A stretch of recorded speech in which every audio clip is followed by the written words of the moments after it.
సహోదరులారా, ప్రభువైన యేసుక్రీస్తు నామములో హృదయపూర్వక వందనాలండి.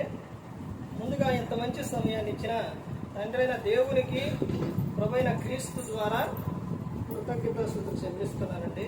అందరూ బాగున్నారండి. వాక్యం చదువుకొని ప్రార్థన చేసుకున్న తర్వాత పాఠంలోనికి వెళదాం. యోహాను గారు రాసిన సువార్త 15వ అధ్యాయం 7వ వచనం. నా యందు మీరును మీ యందు నా మాటలను నిలిచి ఉన్న ఎడల మీకేది ఇష్టమో అడుగుడి, అది మీకు అనుగ్రహింపబడు. మీరు బహుగా ఫలించడం వలన నా తండ్రి మహిమపరచబడు.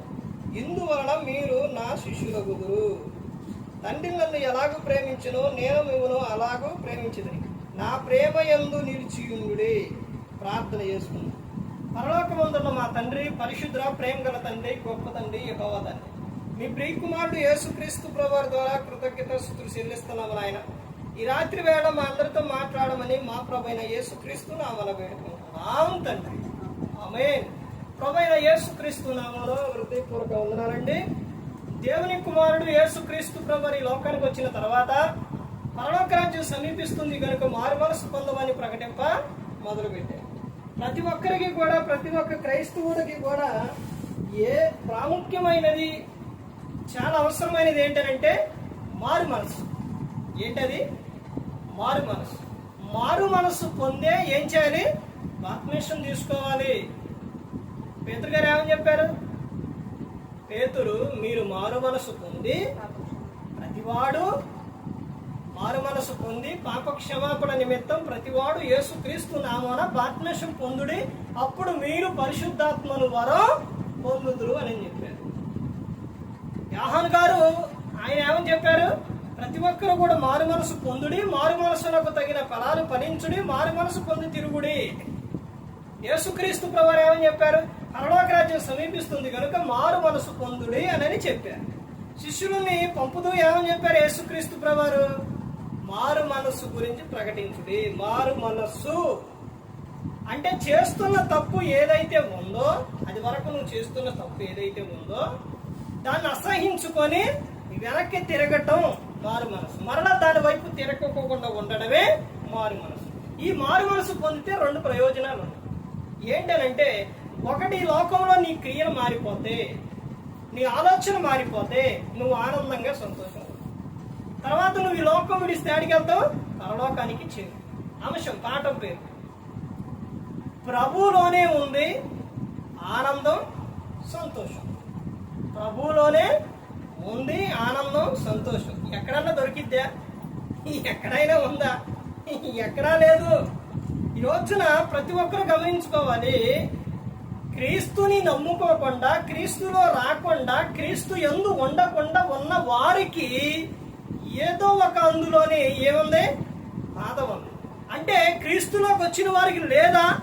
అంటే క్రీస్తులోకి వచ్చిన వారికి శ్రమలు ఉంటాయి, నిందలు ఉంటాయి, బాధలు ఉంటాయి, అన్నీ ఉంటాయి. కానీ ఏముండిద్దంట?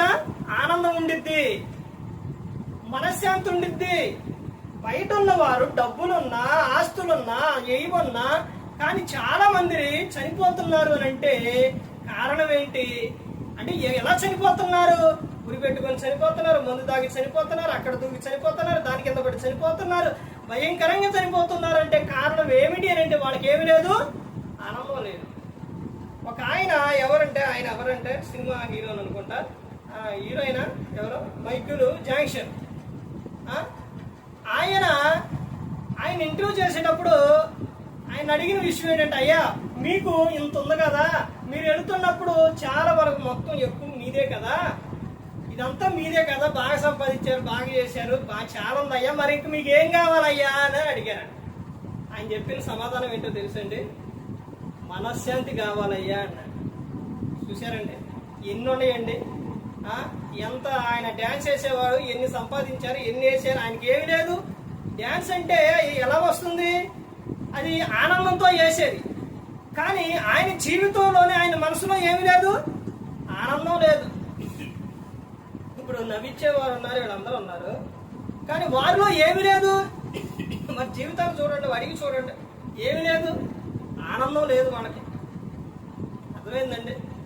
పైకి ఏమో అలా ఉంటారు కానీ వాళ్ళకి ఏమి లేదు, లోపల వారి జీవితంలో ఆనందం లేదు.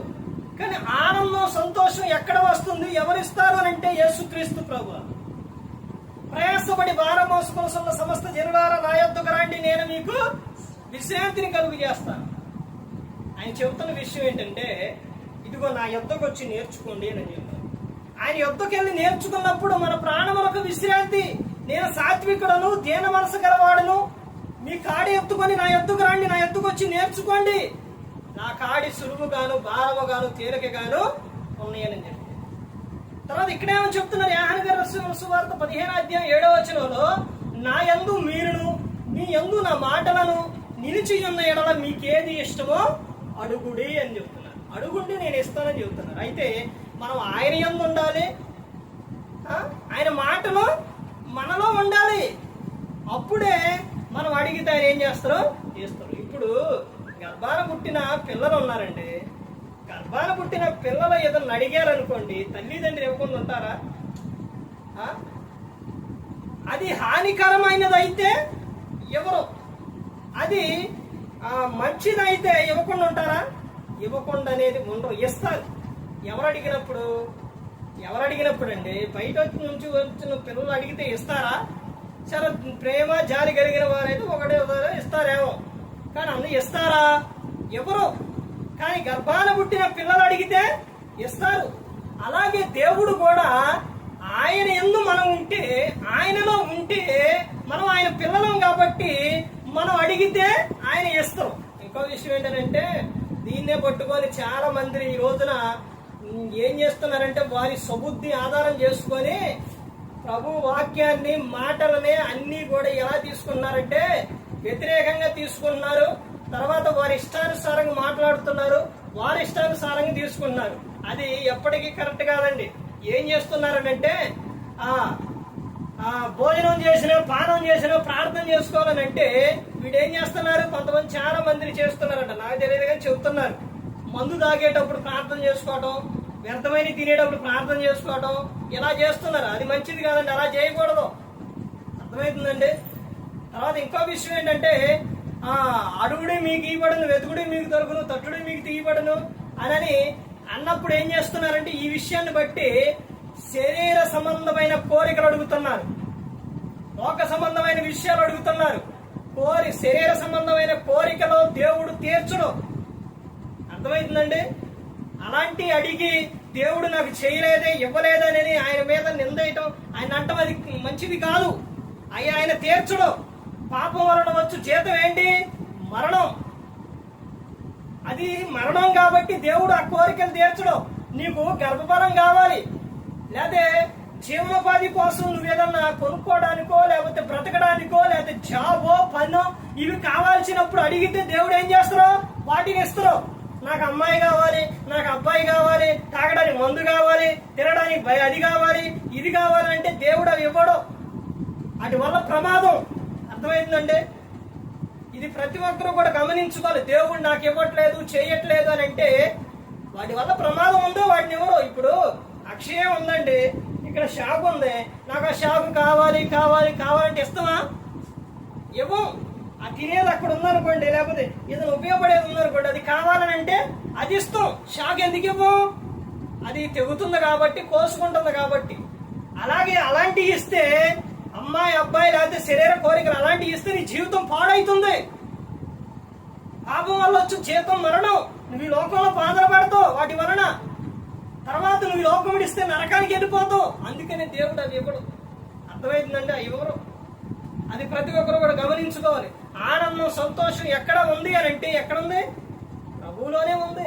తర్వాత ఇక్కడ ఏమని చెప్తున్నారంటే 8వ వచనంలో, మీరు బహుగా ఫలించడం వలన నా తండ్రి మహిమపరచబడును, ఇందువలన మీరు నా శిష్యులవుతారు. మీరు ఎలా ఉండాలంట?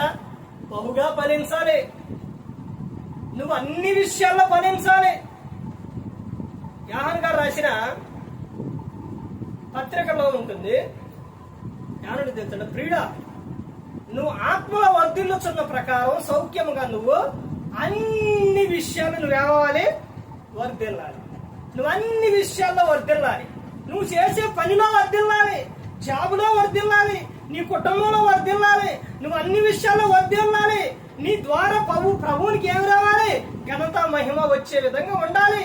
నువ్వు అన్ని పని చేస్తూ, జాబ్ చేస్తూ, లేకపోతే దేవుని పని చేస్తూ అన్ని విషయాల్లో నువ్వు ప్రార్థించాలి. నీ మాట తీరు ఫలించాలి. అన్ని క్రియలు బాగుండాలి. ఇవన్నీ బాగుండాలండి. నువ్వు బహుగా ఫలించాలి. అబ్బా, వీళ్ళండి దేవుని పిల్లలు, దేవుని కుటుంబం.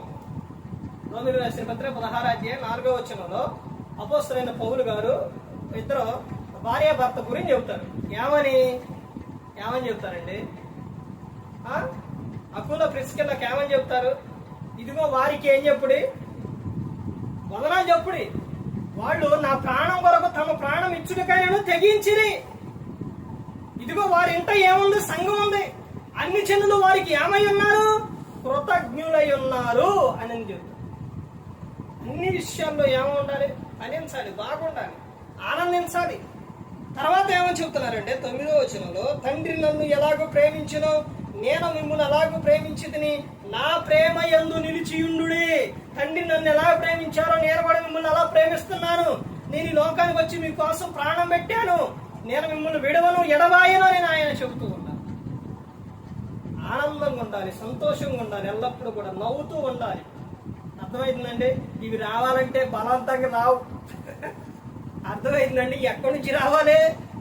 చెడ్డయన్నీ యానించి వస్తాయి అంట, హృదయంలో నుంచే వస్తాయి. హృదయం నిండిన దానిని బట్టి నోరు మాట్లాడుతుంది. అందుకని నీ హృదయంలో ఏముండాలి?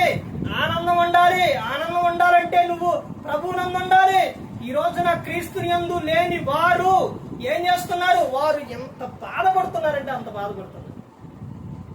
చాలా బాధపడుతున్నారు. కుటుంబం కట్టబడక, భర్త మారక, భార్య మారక, పిల్లలు మారక, ఇవన్నీ ఎంత బాధపడుతున్నారు. అదే నువ్వు ప్రభువునందు ఉంటే అబ్బా ఎలాంటి ఆశీర్వాదం ఉందో తెలుసండి, ఎలాంటి దీవెన ఉందో తెలుసండి. కీర్తన 128 కీర్తన 1వ వచనం నుంచి, యెహోవా యందు భయభక్తులు కలిగి ఆయన త్రోవల యందు నడుచు వారందరూ ధన్యులు. అబ్బా, చూసారా? నువ్వు ధన్యుడివి, ధన్యురాలివి, ధన్యుడు నువ్వు. తర్వాత నిశ్చయముగా నీవు నీ చేతుల కష్టార్జితం అనుభవించను. కష్టపడి చేసుకున్నారు, తాగుతున్నారు, ఏమైనా ప్రయోజనం ఉందా? కష్టపడి చేసుకున్నారు, ఏం ప్రయోజనం? హాస్పిటల్ పెడతారు. కష్టపడి చేస్తున్నారు, ఏం ప్రయోజనం? ఒకసారి ఆలోచించండి. నిశ్చయముగా నీ చేతుల కష్టార్జితం నువ్వు అనుభవించదు. నీవు ధన్యుడవు, నీకు మేలు కలిగిద్ది. ఎప్పుడు? ఆయన యందు భయభక్తులు కలిగి ఉన్నావు. ఇది ఎవరు? ఇంటి యజమానుడు. తర్వాత ఇంకా విషయం ఏంటంటే, ఇంకా జరుగుతున్న విషయం ఏంటంటే, కింద ఏమని చెప్తున్నారు? నీ భార్య నీ లోగిట, నీ భార్య ఫలించు ద్రాక్షవల్లి వలె ఉండును. నీ భార్య నీ మాట వింటుంది. నీ భార్య వాక్యం చదివిద్ది, ప్రార్థన చేసిద్ది, మంచి ప్రవర్తన కలిగి ఉండిద్ది, చక్కగా నువ్వు చెప్పినట్టు మాట్లాడి ఉండిద్ది. ఒక అర్థమైన మాట రాదు, పూర్తి మాట రాదు. అబ్బా, ఎవరైనా కానీ ఆమెను చూస్తే ఆహా చేతులెత్తి దండం పెట్టే విధంగా ఆశ్రయం ఉండిద్ది అన్నమాట. ఎప్పుడు నువ్వు దేవుని యందు భయభక్తులు కలిగి ఉంటే నీ భార్య ఎలా ఉంటుంది? ఫలించు ద్రాక్షవల్లి వలె ఉంటుంది. అంటే చూడండి, అన్ని విషయాల్లో ఆమె వర్ధిల్లిద్ది. పని విషయాల్లో, అన్ని విషయాల్లో. తర్వాత నీ పిల్లలు ఎలా ఉంటారు? వలేమ మొక్కల వలె ఉంటారు. నీ పిల్లలు అల్లుకుపోతారు, నీ పిల్లలు ఫలిస్తారు, నీ పిల్లలు బాగుంటారు, నీ పిల్లలు మంచిగా ఉంటారు, నీ పిల్లలు బాగా చదువుకుంటారు, నీ పిల్లలు ప్రార్థన చేస్తారు, వాక్యం చదువుతారు, మాట తీరు బాగుంటుంది, అన్నీ బాగుంటాయి. ఎప్పుడు ఇవన్నీ? ఇంటి యజమానుడు దేవుని యందు భయభక్తులు కలిగి. ఇప్పుడు అక్షయ ఉందండి. నేను ప్రార్థన చేసేటప్పుడు అక్షయ ఏం చేస్తుంది? చింతల్లి ఇలా పెట్టి ఆమెన్ అంటుంది. తర్వాత ఏం చేస్తుంది? ప్రార్థన అయిపోగానే వందనాలంటే వందనాలంట.